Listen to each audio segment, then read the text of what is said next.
மறுநாள் காலையில் கண்ணகி பழைய கண்ணகி போல ரெடியாகி வந்தாள். அவனும் தாளாளர் போல ரெடியாகி வந்தான்.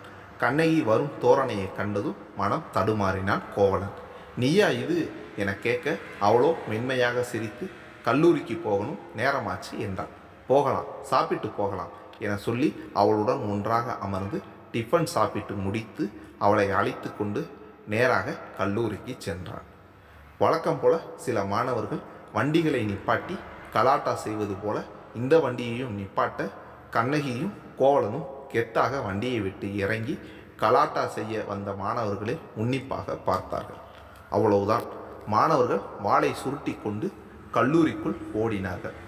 கண்ணகியும் கோவலனும் சேர்ந்தாற் போல நடந்தே கல்லூரிக்குள் நுழைந்தார்கள். அவர்கள் வர வர அங்கிருந்த மாணவர்கள் அவர்களுக்கு வணக்கம் வைத்தார்கள். கோவலனோ கை கடிகாரத்தை பார்த்தான். 9:10 என இருக்க உடனே பியூன், யோ எங்கேயா இருக்க என உறக்க அழைக்க பியூன் அடித்து பிடித்து ஓடி வந்து இவ்விருவருக்கும் சல்யூட் வைக்க கண்ணகியோ ஏன் பெல் அடிக்காமல் இருக்கீங்க என்றான். மேடம், அது பிரின்சிபல் இன்னும் வரலை, அவர் வந்த பின்னாடி தான் பெல் அடிக்கணும்னு சொன்னார், அதான் என சொல்ல கோவலனும் பிரின்சிபல் தான் ஏற்கனவே வந்தாச்சே, உன் முன்னாடி நிற்கிறேனே கண்ணு தெரியலையா என சொல்ல பியூன் முகம் மலர்ந்தான். சார், நீங்கள் தான் பிரின்சிபலா வந்திருக்கீங்களா?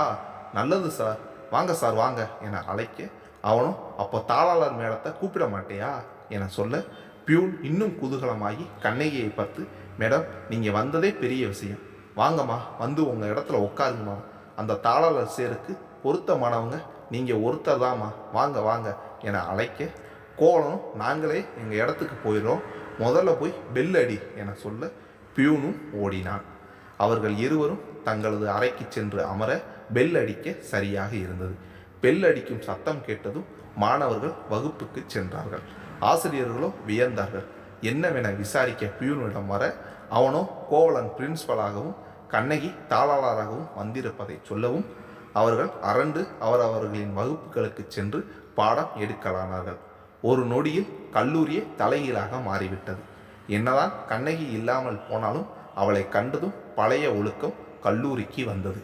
வழக்கம் போல தாமதமாக வந்தான் சிலம்பு.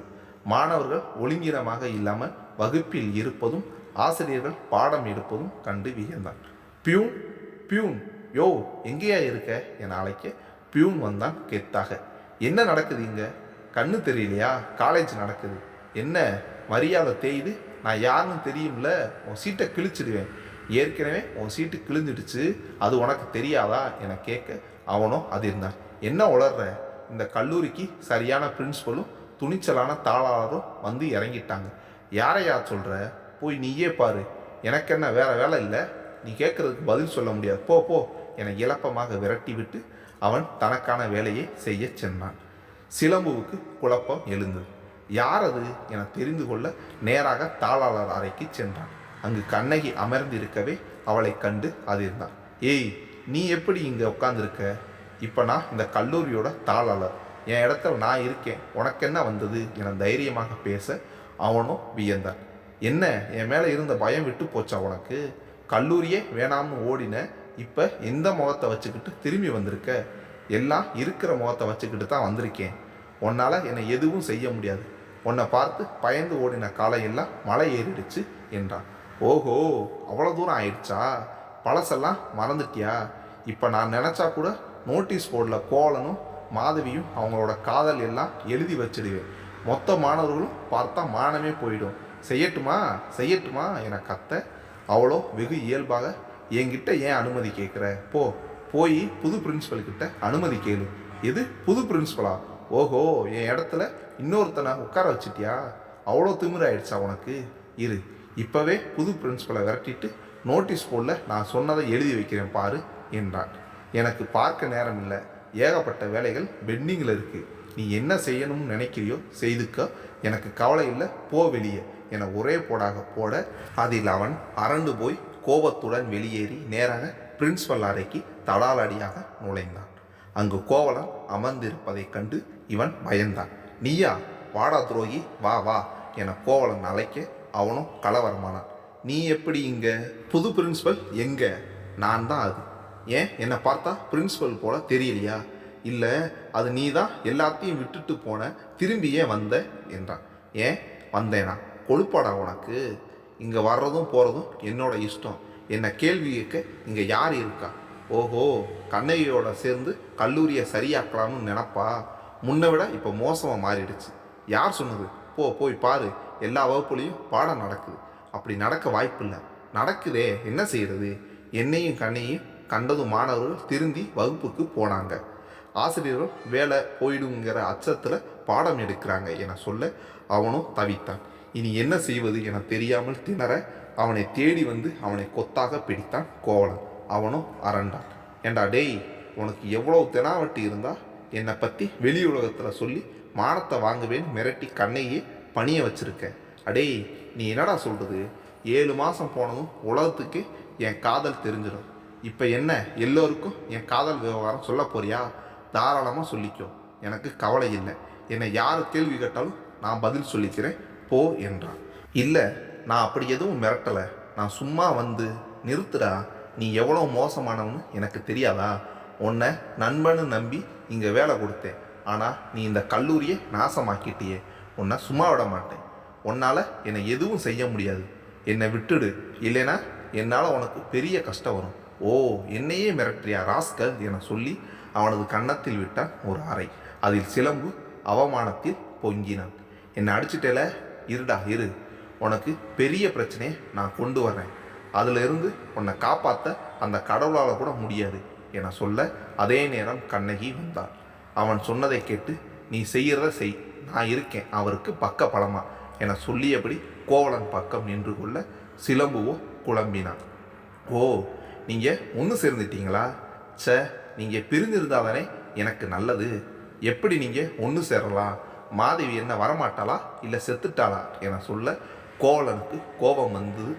சட்டன சிலம்புவின் சட்டையை பிடித்து, மாதவியை பற்றி ஒரு வார்த்தை பேசின கொன்னுடுவேன் உன்னை என சொல்ல அவனோ இலப்பமாக சிரித்து, ஓ, இன்னும் மாதவியை காதலிச்சுக்கிட்டு தான் இருக்கியா நீ?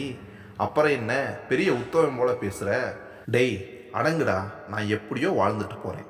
இனி ஒரு நிமிஷம் கூட நீ இங்கே இருக்கக்கூடாது, போடா வெளியே என அவனது சட்டை காலரை பிடித்து இழுத்தபடியே வெளியேற அதை கண்ட பியூனும் இந்த அற்புத காட்சியை கல்லூரியை காண வேண்டும் என நினைத்து உடனே பெல் அடிக்க அனைவரும் என்னவோ ஏதோ என வெளியே வந்து பார்த்தார்கள். அவர்கள் பார்க்கும் நேரம் கோவலன் சிலம்புவை பிடித்து இழுத்து கொண்டு சென்று கேட்டுக்கு வெளியே தள்ளிவிட அதில் அவன் தடுமாறி தரையில் விழுந்தான். இனி இந்த பக்கம் உன்னை பார்த்தேன், தொலைச்சு கட்டிடுவேன், போடா என சொல்லிவிட்டு செக்யூரிட்டியிடம், இவனை உள்ளேயே விடாதீங்க, விட்டீங்க உங்களை தொலைச்சு கட்டிடுவேன் என மிரட்டிவிட்டு கெத்தாக உள்ளே வந்தான். அந்த காட்சியை கண்ட மாணவர்கள் அரண்டு போனார்கள். ஆசிரியர்களும் சிலம்புவை மலை போல நம்பி இருந்தார்கள். இப்போது சிலம்புவின் இந்த பரிதாபகரமான நிலைமையை கண்டு எங்கே தங்களுக்கும் இந்த நிலைமை வந்து அவமானப்பட்டு விடக்கூடாது என நினைத்து ஒழுங்காக பாடம் எடுக்க சென்றார்கள். கண்ணகியோ கோவலனிடம், அசத்திட்டீங்க, பின்ன நான் யாரு? என் ஹஸ்பண்டு. அது இல்லை, நான் வந்து கோவலன், ஈஸ்வரமூர்த்தியோட பேரேன்னு சொல்ல வந்தேன் என சொல்ல அவளோ, சரி என்னோட நண்பன், போதுமா? இது பெட்டர். சரி நிற்காத, போய் வேலையை பாரு. அதுக்கு முன்னாடி மாணவர்களை அசம்பல் பண்ணி நீங்கள் தான் பிரின்சிபல்னு சொல்லணும். அந்த வேலையை நான் பார்த்துக்கிறேன் என சொல்லி உடனே பியூனுக்கு பல கட்டளைகளை இட்டான். தாளாளர் பிரின்சிபல் ஆனாலும் அந்த கெத்து விடாமல் இருந்தான். அரை மணி நேரத்தில் ஆடிட்டோரியமே மாணவர்களாலும் ஆசிரியர்களாலும் நிரம்பிவிட்டது.